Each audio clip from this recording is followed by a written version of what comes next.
Shalom. Saya tidak tahu Anda datang hadir pagi hari enggak. Kalau Anda hadir sore, saya katakan selamat bertemu. Saya terakhir kali saya tidak tahu 3 tahun atau 4 tahun bahkan. Terima kasih untuk Ibu Esther yang sudah memberi kesempatan untuk menyampaikan firman pada sore hari ini. Saya mulai langsung aja. Tolong klipnya Lord Prayer, tapi ditahan dulu. Saudara, doa Bapa kami itu bukan sekedar doa untuk dihafal. Doa Bapa kami itu adalah spiritual mapping, sebuah pemetaan rohani.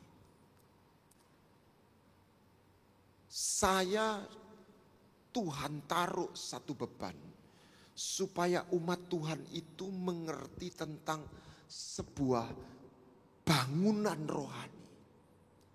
Buat saya segala sesuatu itu ada caranya. Fitness saja ada caranya. Masak aja ada caranya, setuju? Pernah lihat MasterChef? Oh, satu warga saya hobi lihat MasterChef. Ini bumbu kalau dibalik hasilnya jadi lain. Masuk mana dulu? Kalau fitness, misalnya perutnya buncit, saya nggak nyindir siapa-siapa. Anda tidak boleh latihan beban langsung. Harus latihan aerobik kardio dulu. Loh, itu begitu. Kalau perutnya buncit ini latihan beban sit up, itu lemaknya ketutup otot, malah roraiso kuru, saudara. Itu seperti itu. Itu fitness saja ada caranya. Makannya aja ada caranya. Lah kok rohani kok bondo tulus tok? Nggak bisa, saudara. Amin. Loh, ya ada caranya. Nah, doa Bapa kami itu sebuah spiritual journey, perjalanan spiritual. Sebab iman itu perjalanan. Kan digambarkan Abram keluar dari Ur Kasdim. Dan dalam perjalanan itu ada titik-titik tempat yang semuanya punya kode. Itu kalau kita belajar bahasa dan pemahaman Ibrani. Ada Hebron, ada Betel, ada Sikem, ada Gunung Muria. Semoga Anda mulai tertarik. Nah, perjalanan ini dari level ke level. Dimulai dari sebuah hubungan, perjanjian, mengenal dia sebagai Bapa. Ketemu Bapa itu, tolong jangan disalah tafsir, nggak perlu kudus. Anda kaget. Karena Bapa itu kasih karunia. Anak bungsu itu pulang ke rumah Bapa, pakaiannya mambu babi, najis, dipeluk sama Bapa. Amin. Tapi ketemu raja nggak bisa. Jadi ini perjalanan dari Bapa ketemu Bapa. Di tengah adalah bicara tentang guru dan Tuhan. Di sini jadi anak, di tengah jadi murid. Doa ini ditutup dengan sebuah pemujaan, penyembahan dia sebagai raja. Karena engkaulah empunya kerajaan. Mari kita nikmati satu lagu lama dan klasik. Silakan ditayangkan.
Tetap di dalam doa, silakan instrumennya ditayangkan dan PowerPoint kita. Saya mau ajak kita berpikir. Perkara apa? Tolong dilupakan dulu ini nasi gorengnya. Ya. Perkara apa yang paling penting di dalam hidup ini menurut Kristus, Yesus Tuhan? Apa? Carilah dahulu apa? Kerajaan Allah. Kalau kita perhatikan doa Bapa kami, ini doa diajarkan Tuhan sendiri. Isu utamanya apa? Datanglah kerajaan. Saudara, saya dikejutkan ketika saya merenungkan firman. Dan tiba-tiba sebuah kata yang sudah lama saya baca berkali-kali. Sorga itu bukan hanya tempat yang indah. Sorga itu kerajaan. Sorga itu bukan hanya lokasi. Sorga itu juga sebuah dimensi ada di dalam hidup yang sekarang. Oke. Tuhan ingin membawa apa? Keselamatan, ya. Pengampunan, ya. Itu yang disebut Injil keselamatan. Tetapi Tuhan juga ingin menyampaikan satu paradigma yang berbeda adalah Injil kerajaan. Kalau kita bicara akhir zaman, kita akan ketemu pengertian Injil kerajaan. Dan Yesus tidak lagi datang sebagai juru selamat. Kalau kedua kali sebagai raja. Dan Tuhan mau kita ngerti caranya duduk, jalan, dan berdiri di hadapan raja. Sebagai anak kerajaan. Silakan nasi gorengnya ditayangkan. Jangan lapar dulu ya. Kalau kita lihat nasi goreng, saya kasih, minta izin Pak Lukas, saya buat contoh lagi. Tadi pagi HP, sekarang nasi goreng. Saya kasih sama Pak Lukas nasi goreng. Nasi goreng Jawa ini. Di piring. Dengan kerupuk, timun dan apa? Tomat. Piring ini tempat supaya nasi goreng ini sampai kepada Pak Lukas. Kalau enggak ada piring, kutah. Betul? Tapi ingat, piring ini bukan nasi goreng. Amin. Kerupuk, timun, tomat itu bagian yang tidak terpisahkan dari nasi goreng. Supaya lebih ngejreng. Dan enak dipandang, sedap dimakan. Tapi ingat, kerupuk, timun, tomat itu bukan nasi goreng. Setuju? Piring itu namanya provisi. Katakan provisi. Kerupuk, timun, tomat itu namanya ekspresi. Tapi yang namanya esensi hakikat adalah nasi goreng. Apa yang Tuhan mau bawa buat kita? Kalau dengan perumahan, bukan piringnya, bukan timunnya, bukan tomatnya, tapi nasi goreng. Bayangkan kalau saya memberi kepada Anda, kepada Pak Lukas, nasi goreng 1 sendok teh. Nasi goreng, tapi cuma 1 sendok teh. Kerupuknya 10 mubeng, timunnya mubeng, tomatnya mubeng. Anda tidak ketemu rasa nasi goreng, setuju? Anda ketemu rasa kerupuk dan timun.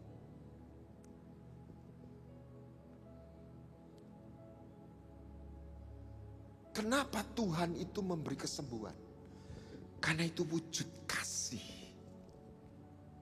Karena bagi orang sakit yang dipikir, ya apa aku waras.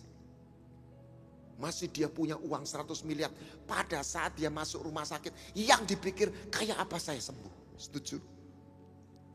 Ketika orang gak punya uang, yang dipikir gimana saya dapat rezeki.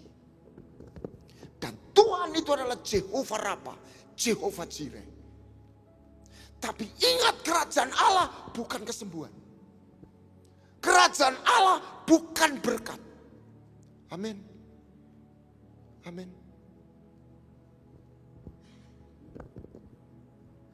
The expression of love is giving.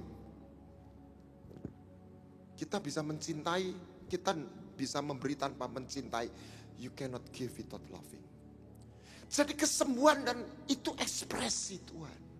Karena dia mengasihi kita. Tapi bukan wujud tujuan hakikatnya. Saya sadar ada banyak anak Tuhan yang belum ngerti nasi goreng. Kok kita murid-murid itu loh dimuridkan 3,5 tahun. Gagal paham. Kalau mereka bisa gagal paham, apalagi kita. Termasuk saya. Saya tidak ingin terus cerita tentang yang konsep terlalu berat. Saya akan langsung masuk implementasi. Next. Nah, Tuhan berfirman, kerajaan Allah itu harta. Katakan harta. Saya petakan. Kalau kerajaan sorga atau Injil itu hanya pertolongan. Waktu orang bangkrut, dia akan gedu, bertekun doa puasa supaya dia dipulihkan. Saya masih ingat di Betani Manyar, Surabaya. Saya pernah ngisi sekali. Pendeta ini sudah tidak ada. Tapi orang itu jemaat datang. Ribu. Nyembah bersama. Hadirat Tuhan itu ada di tempat itu waktu itu. Dan orang bisa bersaksi. Saya tidak tahu berapa ratusan ribu. Ekonominya dipulihkan. Itu real.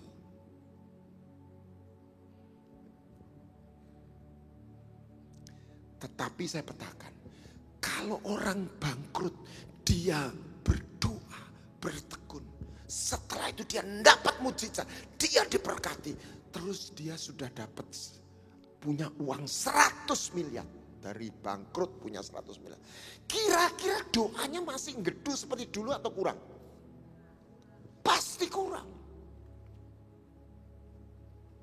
Pasti kurang. Orang gedu karena sakit dia doa. Kalau saya sembuh, sehat, pasti kurang. Tapi saya tantang. Kita kalau orang pada umumnya kenapa bekerja? Ya kerja supaya dapur ngebul, Pak. Setuju? Tapi buat orang yang sudah kaya sekali, misalnya 100 miliar aja. Orang punya 100 miliar belum terlisted di Indonesia. Mungkin terlisted di Blora. 100 miliar itu banyak. Masukkan bank.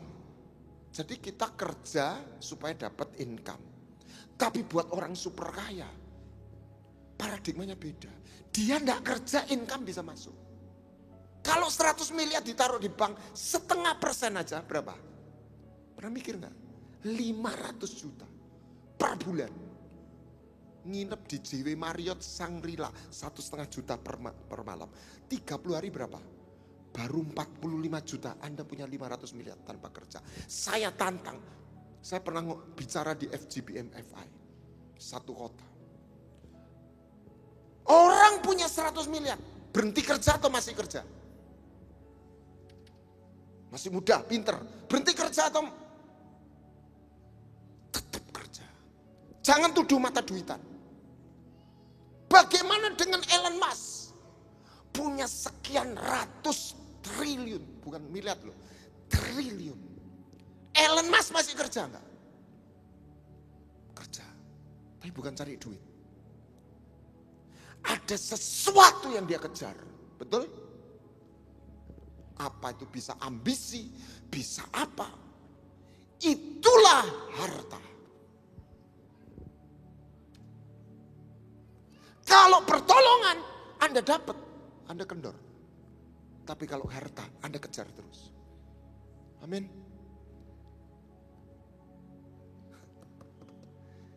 Kenapa orang ini mau menjual miliknya? Karena dia lihat harta. Kalau dia tidak lihat harta, kira-kira mau menjual miliknya enggak? Tidak. Anda harus tahu, perilaku kita digerakkan kemana, apa yang Anda anggap harta. Saya tidak selalu katakan harta itu uang. Tidak. Apa yang Anda anggap berharga. Kalau Injil itu hanya pertolongan, maka setelah pertolongan itu dapat, kita akan kendor. Saya tidak bilang Anda. Orang itu hanya datang minggu, setor muka, ya sungkan nanti Tuhan, ya opo, ya datang gereja.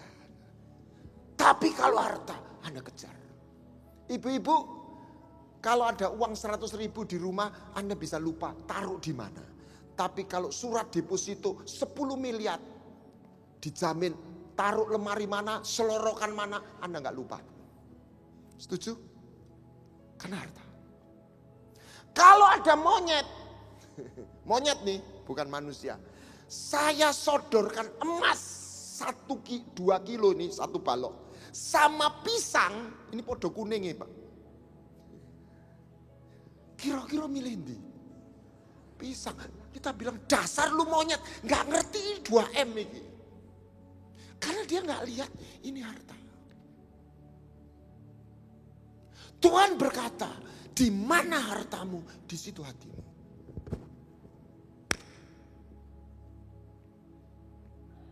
Anda anggap apa? Yesus itu apa? Kalau pertolongan, Anda akan taruh. Tapi kalau harta, Anda kejar.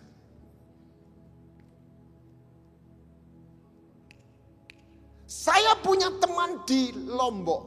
Lama enggak ketemu. Penatua gereja GBI di Lombok. Dia cerita.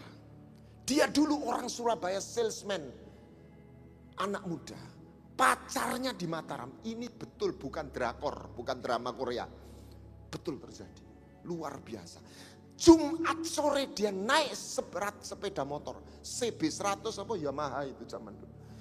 Dari Surabaya ke Mataram tiap akhir minggu apel pacarnya. Wih, dahsyat.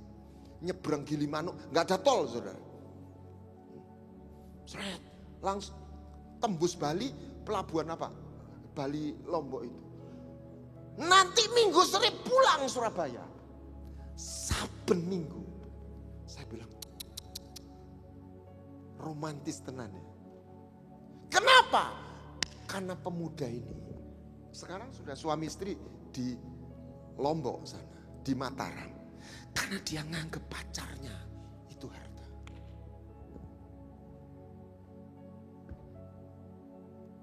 Seluruh perilaku kita akan digerakkan kemana, apa yang Anda anggap harta. Bangun pagi, apa yang kau pikirkan, itu something yang kau anggap paling berharga.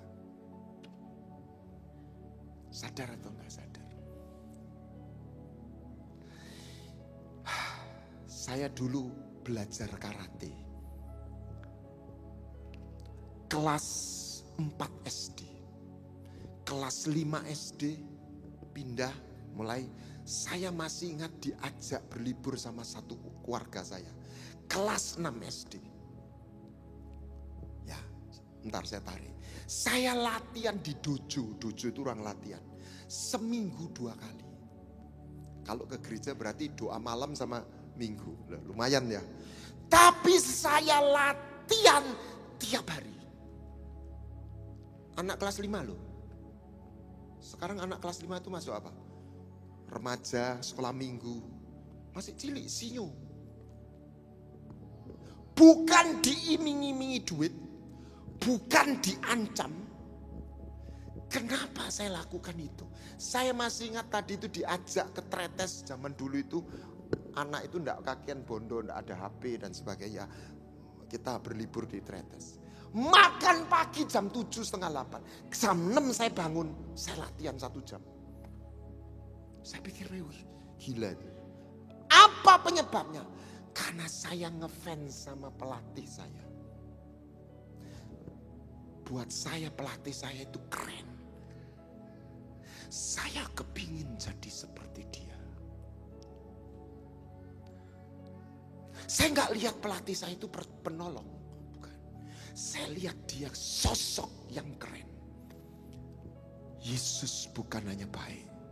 Yesus itu keren. Katakan amin.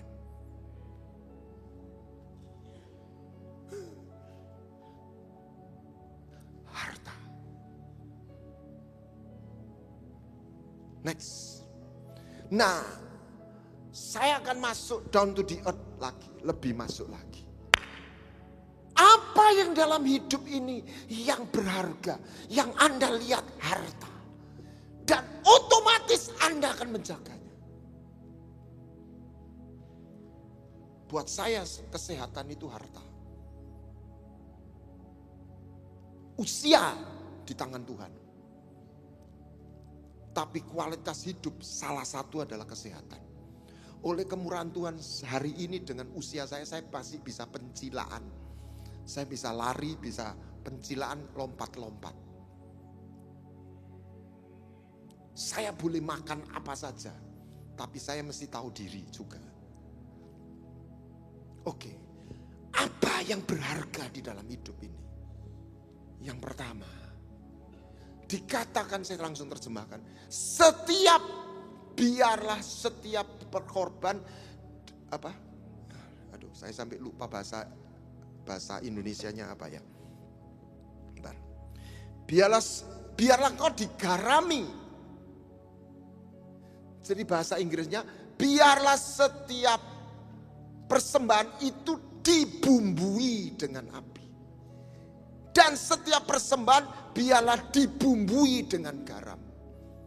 Apa itu api? Lihat kalau ikan, daging. Kalau mentah itu amis baunya, betul? Tapi kalau dibakar baunya harum. Saya mau tanya termasuk Anda, termasuk saya.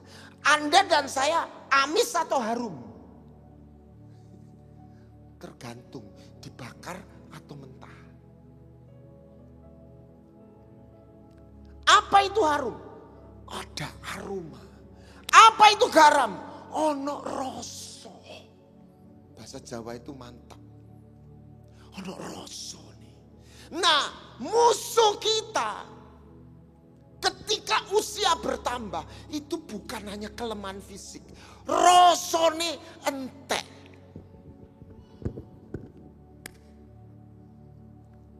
Kalau Anda bicara kata jatuh cinta, itu kamusnya siapa?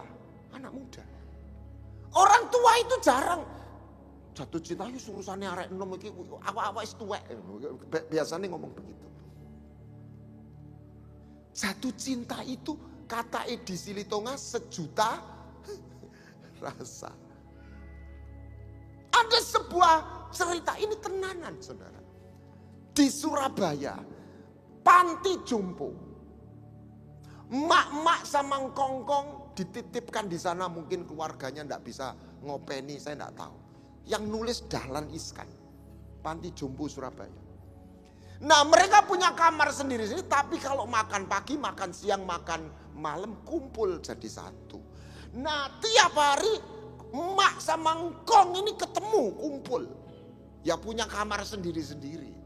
Mereka mungkin sudah janda dan duda.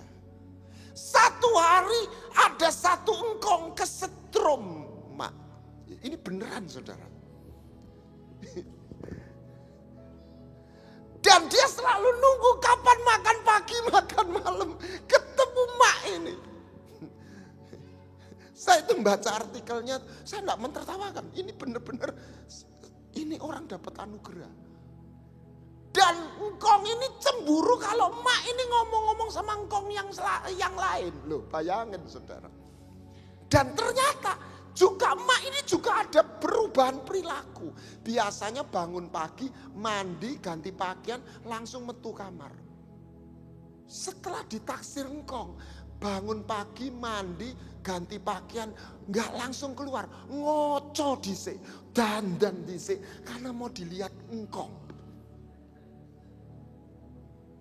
Saya baca ini, Tuhan orang ini dapat anugerah. Saya enggak tertawakan, malah orang ini blessed. Kenapa? Dia jatuh cinta. Bukan jatuh cinta yang enggak boleh loh, ini boleh ya. Di dalam dia waktu tua. Jangan kehabisan rasa dan cinta. Dan saya kasih tahu ibu-ibu, semoga Anda tertarik. Orang yang jatuh cinta itu enggak bisa tua, Bu. Katakan amin.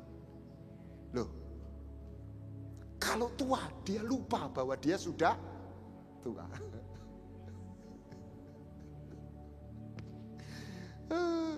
Karena penuh rasa. Apa itu garam? Rasa. Apa itu api?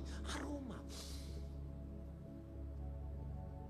Saya boleh keliling di mana-mana. Ini saya bukan memuji diri, ini memperingati. Tapi kalau saya sudah kehilangan rasa, tidak ada belas kasihan. Saya cuma jadi pengkhotbah profesional. Ada. Saya tidak mau. Saya pernah berapa tahun yang lalu, many years ago, dari Jakarta mendarat di Surabaya, jauh sebelum COVID. Perut saya lapar. Saya rogoh dompet saya kok kotong, lupa ngisi duit cash. Dulu belum ada QRIS, BCA enggak ada. Saya cari ATM. Ketemu ATM di Alfamart atau Indomaret. Saya antri, ada ibu di depan saya berhijab. Masukkan ATM-nya, saya enggak sengaja lihat di layar. Saya lihat saldonya, dia 15.000 sekian. Bayangkan, John. Saya cuma batin, walah orang duit ini. Cuma 15.000. Dia enggak jadi ngambil.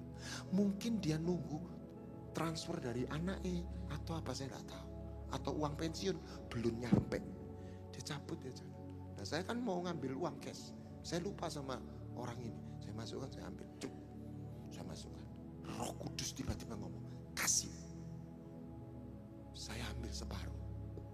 Orang itu di depan pintu. Masih di depan pintu. Keluar, enggak keluar, diem gini. Saya jalan, saya ambil separuh berapa ratus ribu. Dari belakang saya tepuk bahunya. Ini beneran. Sambil saya tepuk, saya bilang gini, ibu ini berkat Tuhan. Saya tempelkan sekian ratus ribu itu ke tangannya. Coba Anda orang normal punya uang. Anda berdiri tiba-tiba bahu Anda ditepuk, Anda belum lihat orangnya, terus ada tangannya nempel ono kertas ini. Kira-kira reaksi Anda gimana? Bapak itu apa? Kan begitu sih. Ada apa? Betul? Saudara tahu apa yang dilakukan ibu ini? Saya sekali lagi bukan mentertawakan. Ibu ini enggak lihat wajah saya loh. Tak, Bu, ini berkat Tuhan. Dari belakang saya, kok ya saya ngasihkan dari belakang, dia enggak lihat saya. Langsung ini, terima kasih ya. Loh, disaut saudara. Saya geser ke depan. Tuhan memberkati ibu ya. Dia lihat saya bingung. Saya ngomong gini, saya bukan pamer jasa, bukan. Saya masuk ke mobil, supir saya, ayo berangkat, cari makan. Secara jasmani, saya memberkati ibu ini, betul? Tapi secara rohani, Tuhan memakai ibu ini untuk memberkati saya. Kok bisa, Pak? Saya masuk ke mobil itu, hati saya penuh dengan sukacita.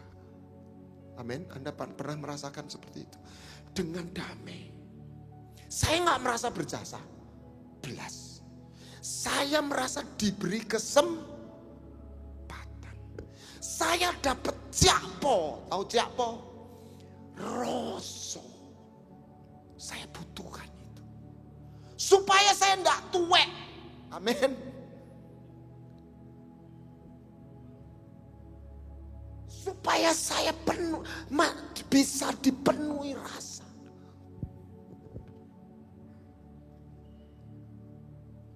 Saudara, berapa banyak orang setelah hidup melewati hidup ini, usia bertambah. Musuh kita ini apa? Bukan hanya soal kelemahan tubuh yang berkurang kekuatannya. Itulah satu hal yang lain. Rasanya habis. Bukan cuma rasa habis, kuciwa. Di sini nggak ada, di luar ada. Cerita noni cantik, cakep, centil.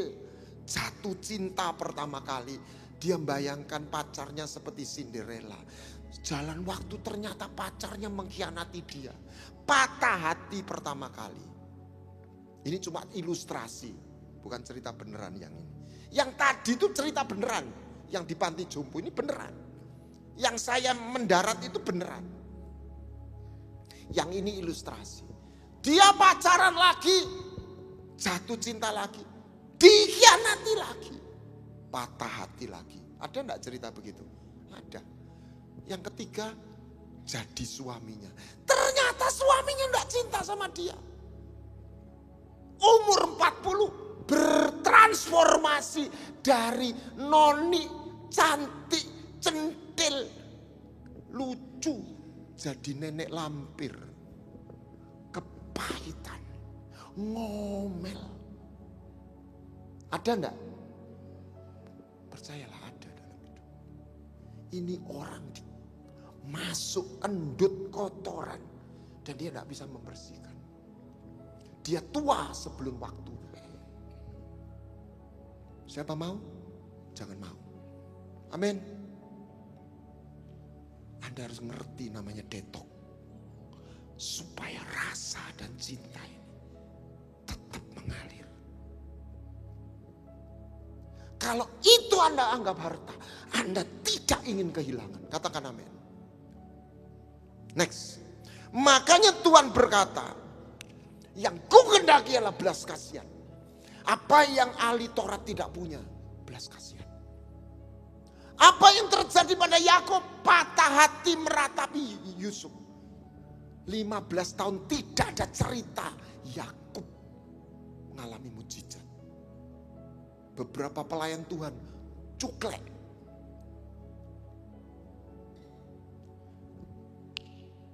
Esau, apa yang terjadi? Bukan tidak diberkati. Dia hidup dengan dendam, akar pahit. Keturunannya terus mengejar bangsa Israel. Esau kaya, tapi dia tidak pernah disebut orang yang berbahagia. Saudara, kita perlu mengagumi Tuhan, bukan hanya dia berbuat mujizat. Orang sakit sembuh, orang mati hidup. Di atas kayu salib. Ini digebuki, difitnah, dikerjain. Kalau engkau anak Allah, turun kamu. Apa ucapannya? Bapa, ampunilah mereka. Karena mereka tidak tahu apa yang mereka berbuat. Yesus mati bukan ngenes. Yesus mati di dalam posisi penuh rasa dan cinta. Amin. Next. Yang kedua, jangan pernah kehilangan mimpi. Apa problem bangsa Israel? Dia punya ngerti perbuatan Allah, tapi dia tidak ngerti jalan Tuhan. Sehingga mereka ngomel terus. Mereka ngalami kuasa Tuhan, mereka ngalami kebaikan Tuhan. Mereka gak pernah punya tujuan. Mereka gak punya mimpi. Orang yang punya mimpi akan bergerak terus. Terus, next. Ada satu orang, nah sebentar. Martin Luther King berkata, orang biasa tidak pernah punya tujuan. Orang punya tujuan gak pernah jadi orang biasa. Kenapa orang Kristen banyak yang biasa? Karena dia gak pernah punya visi.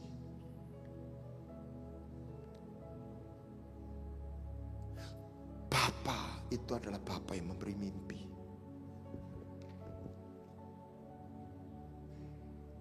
Kenapa orang super kaya? Karena dia punya visi. Dia terus bergerak. Banyak orang terjebak. Aku dadi wong apik. Saya tidak ngomong ambisi itu benar, tidak. Tapi kita bukan ambisi tapi misi. Anda bukan dipanggil jadi penonton. Anda dipanggil jadi peserta pertandingan. Karena hanya peserta yang mendapat medali.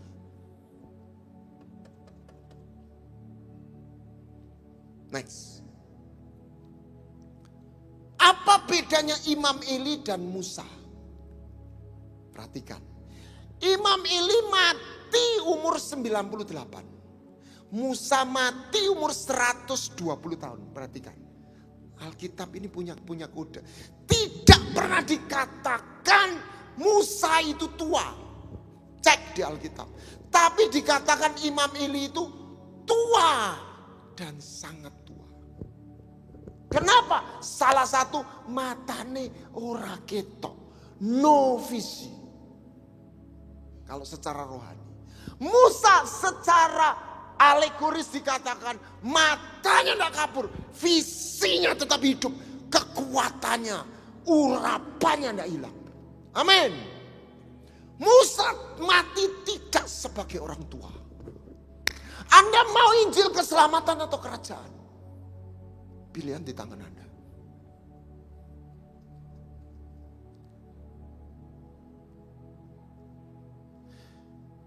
Allah kita ini ajaib dan luar biasa.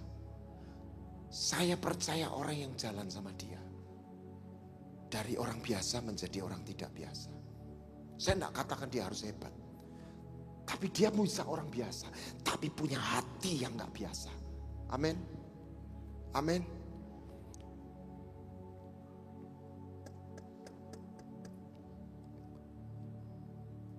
Mother Teresa berkata, maybe we cannot do the great thing. Not everyone that we can do something great thing. But we, all of us, everybody can do small thing with the great love. Kita mungkin bisa lakukan hal yang kecil, tapi dengan cinta yang besar. Amin. Ibunya John Wesley ditanya, ibu, apa rahasiamu membuat anakmu John Wesley, Charles Wesley bisa jadi orang dipakai Tuhan luar biasa. Waktu dia bayi saya mandiin dia di bak. Tapi waktu dia bertumbuh saya basahi dia dengan cucuran air mata saya dalam doa. Keren. Saya berbeda pandangan dan teologi dengan Pak Stephen Tong. Tapi saya menghargai. Tapi saya tidak ngomong itu. Saya harus salut dan kagum bukan sama Pak Stephen Tong. Sama mamanya Pak Stephen Tong. Kenapa? Saya lihat ada Stephen Tong, ada Caleb Tong, ada Joseph Tong, ada Solomon Tong. Pokoknya yang tong-tong itu. Jadi pendeta kabeh, jadi hamba Tuhan. Padahal itu single parent. Ini ibu luar biasa. Amin. Amin. Jadi jangan ngomong aku cuma ibu rumah tangga. No. Ketika Anda penuh rasa, ketika Anda punya mimpi, Anda gak jadi orang biasa. Amin. Katakan kanan kiri, jangan jadi orang biasa. Jangan jadi orang biasa. Ketika Anda jatuh cinta, ketika Anda penuh rasa dan cinta, ketika Anda punya mimpi. Amin.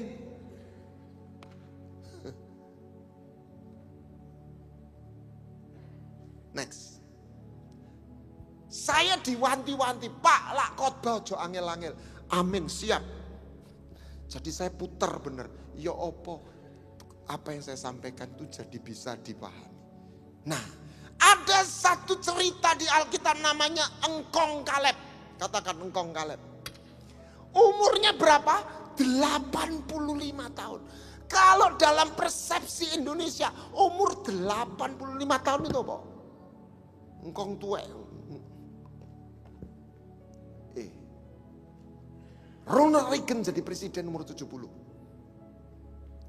Mahathir, umur berapa itu ya? 80, seger lagi katanya stem cell, suntik stem cell. Saya enggak tahu.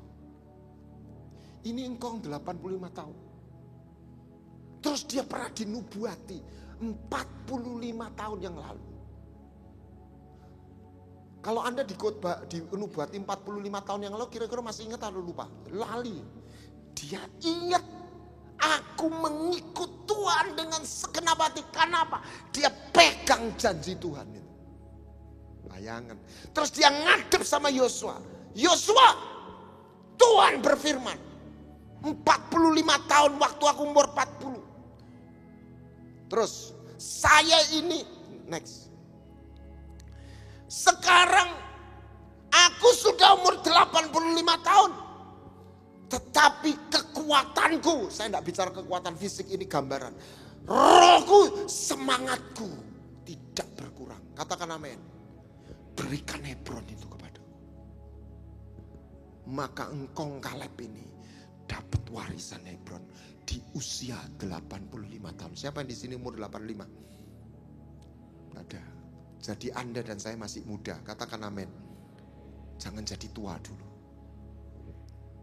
Amin. Yes. Jangan punya mental pensiun. Oh, saya pensiun masa enggak boleh? Boleh. Tapi Anda tugas yang berikutnya. Next.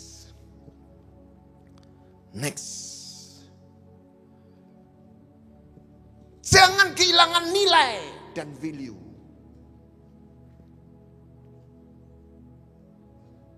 Belilah kebenaran. Kebenaran tidak selalu enak. Kebenaran kadang pahit. Tapi kebenaran itu memerdekakan. Kebenaran membawa kehidupan. Next. Jadilah menjadi man of value. Lebih daripada man of success. Next. Saya mendapatkan ada 3 nilai utama yang tidak difahami oleh ahli Taurat. Yesus ngomong sendiri. Keadilan, kesetiaan, belas kasihan. Saya nemukan ada 3 orang yang menyampaikan berita ini. Yang pertama adalah Martin Luther King Jr. Dia seorang pendeta baptis, orang kulit hitam yang waktu itu mengalami diskriminasi, tapi dia lulus doktor teologi. Kalau dia megang gereja secara presbyterian sudah mapan, gajinya lumayan. Oke? Tetapi dia memperjuangkan, dia tidak enak sendiri. Dia mau memperjuangkan saudaranya mendapat hak sebagai warga negara. Tidak ada ini, tidak pernah ada Obama. Setuju? Tapi dia mati di usia 40, 39. Tapi dia bilang begini, makna hidup bukan berapa panjang umur, dengan apa engkau mengisi. Dia menyampaikan sebuah nilai keadilan. Dia berjuang. Dia punya cerita. Life is a gift. We never created. But we are called to make it. Jangan hidup tidak punya cerita. Amin. Jangan takut mati. Takutlah kehilangan rasa dan cinta. Salomo tidak kehilangan harta. Salomo kehilangan rasa. Dan dia berkata, semuanya sia-sia. Ketika itu saya anggap harta. Saya tidak ingin kehilangan. Yang kedua, Sklender. Ini orang bukan pendeta, pengusaha. Kaya, anggota partai Nazi Jerman. Tapi Tuhan menggerakkan dia untuk menolong orang Yahudi yang masuk konsentrasi camp. Tapi untuk menyelamatkan dia harus nebus. Misalnya satu orang 100 juta. Dia punya misalnya 10 miliar. Dia habiskan untuk menebus. Jadi dia berapa? 100 orang. Seluruh hartanya habis. Tapi dia sudah membuat sebuah cerita dalam hidupnya.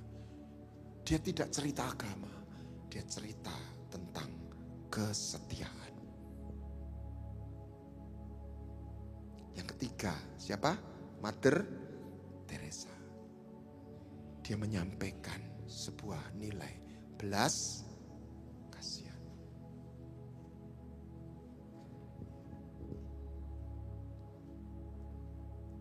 Next. Yang ketiga, yang keempat apa?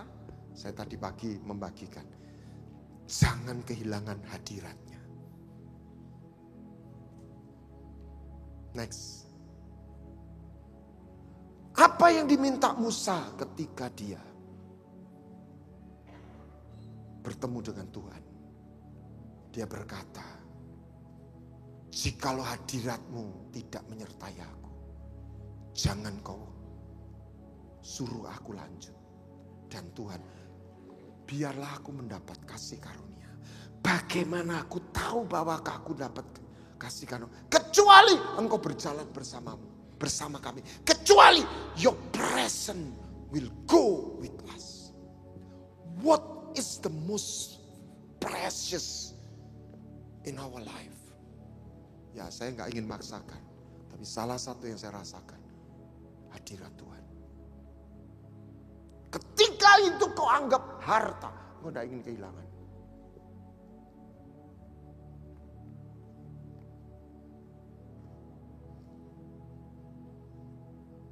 Kalau saya di bahu saya ada burung merpati emas dan nelor emas, harta, ya toh? Telurnya aja emas. Saya tidak ingin dia miber, amin. Saya ingin dia kerasan. Katakan kerasan. Maka cara saya berjalan akan berbeda. Karena saya berusaha supaya merpati di bahu saya itu kerasan. Ketika engkau melihat hadirat Tuhan itu harta, engkau tidak, atau saya balik, engkau ingin buat Tuhan itu kerasan. Amin. Amin. Kau tidak ingin kehilangan. Jesus. Jangan pernah kehilangan hadiratnya.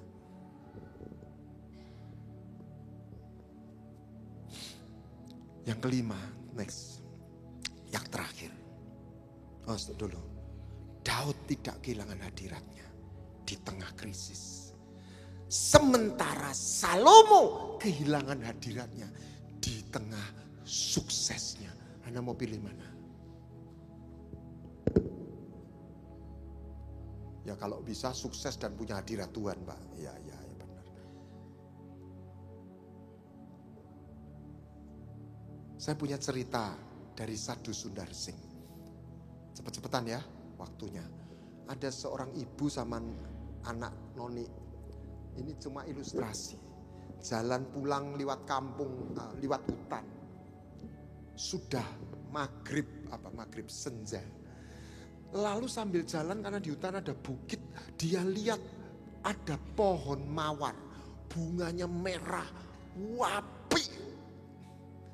Si noni ini lihat, "Ma, bunga mawar api, Ma." Mamanya bilang, "Enggak, ayo kita jalan pulang, sudah sore, sudah nanti keburu malam." "Enggak, Ma, itu tak ngambil dulu di bukit itu." Enggak, jalan, tapi tangannya mamanya agak kurang kenceng, merucut, larilah noni ini ke bukit.